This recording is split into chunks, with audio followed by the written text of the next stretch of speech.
they're treading water right now. They've been struggling a little bit as of late. Starlin Castro pulled a hamstring last night and today joined the long list of Bronx Bombers on the disabled list. Tim, this team wasn't supposed to be atop the division, but thanks to guys like Aaron Judge, Matt Holliday, Gary Sanchez, they are atop the AL East. Some would say surprisingly so, but the wheels have started to fall off here a little bit for the Yanks, who've been in some trouble.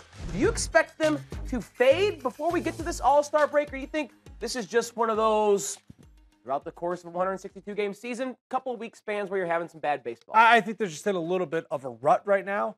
But also, I look at that division. I think there's some other solid teams. I think the Red Sox are solid. I don't think they're a championship level team. I think the Rays have really overachieved. Their lineup has really come through this year. But I don't really buy. I don't know who else I could really jump on that train and say, yeah, that's the team that's going to go out there and catch the Yankees. Obviously, the staff of Sale and Price, I think, is so much stronger than what the Yankees are putting out there. Their starting pitching this year has just been so inconsistent, so up and down. But it's Boston and New York. You know they're going to be players come the trade deadline. I think they're really missing David Ortiz up in Boston. They're really missing that punch. I think that makes everybody else in the lineup a little bit better.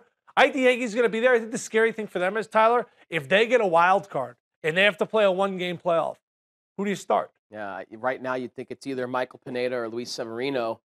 And if I'm Joe Girardi, that's a great question. Both those guys can be lights out. But like you said, you kind of don't know which Pineda or Severino you're going to get within any given start. So they're playing the White Sox right now. Obviously, this is a kind of a get-right series. Chicago's going in the wrong direction. They're trying to dump guys out. They're going up against Quintana in this game. He's trying to prove his stock to see if he can get moved to somewhere else, maybe a contender right now. But I think New York is going to be fine at the end of the day. I don't think 100 wins are going to win that division. I think if you get 91, 92, you're going to be in pretty good shape. I should throw Masahiro Tanaka's hat in that ring as well. He, by virtue of salary, would be the first one you tap since he is paid as the ace of staff. But in my eyes, Pineda and Severino have the better stuff this year.